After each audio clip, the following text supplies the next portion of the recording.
The cruel magician Zagan fell in love with an enslaved elf girl at an auction. When the former Archdemon's relics were put up for auction, Zagan, who had never shown interest in women before, spent a fortune of 1,000,000 gold coins on one of the items, the enslaved elf girl. Usually communicating only with his dubious friends, Zagan was poor at expressing himself, which led the elf girl to misunderstand and believe he intended to harm her. Zagan explained that he had no interest in torture, and did not plan to use her for experiments. But when he tried to ask for her name, he found himself at a loss for how to start a conversation with a girl. Noticing his struggle, the elf girl introduced herself as Nafi, explaining that she had no surname because she was a cursed child. It turned out that Zagan had also once been treated as a slave. Believing that she, too, had been raised with the idea of being a sacrificial offering or test subject, he tried to comfort Nafi, telling her that he needed her, and that she should not seek death lightly, she should live for his sake. The next morning at breakfast, Nafi saw Zagan eating the same kind of food as slaves. Worried, she suggested that she should be the one to cook, so the two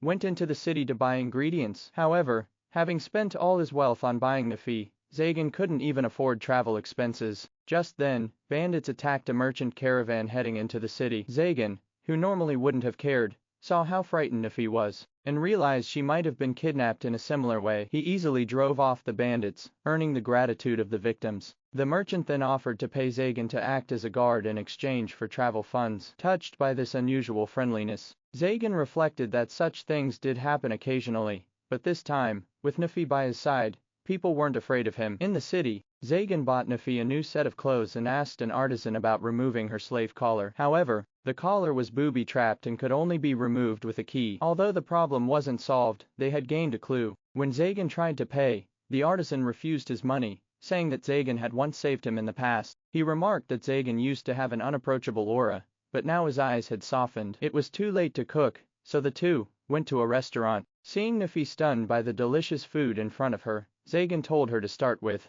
whatever she found tasty. Unused to using a fork, Nafi struggled to pick up a cherry tomato. After finally eating it with a spoon, she was amazed by its flavor. Watching her fondly, Zagan found himself also unable to spear a cherry tomato with his fork. Just as he felt awkward, Nafi offered him a tomato with her own spoon. Embarrassed by the indirect kiss with the girl he liked, Zagan ate it anyway. He then managed to pick up a tomato and fed it to Nafi. To anyone watching, they looked like a young couple on a shy, sweet date. Realizing this, the two left the restaurant in shyness after finishing their meal.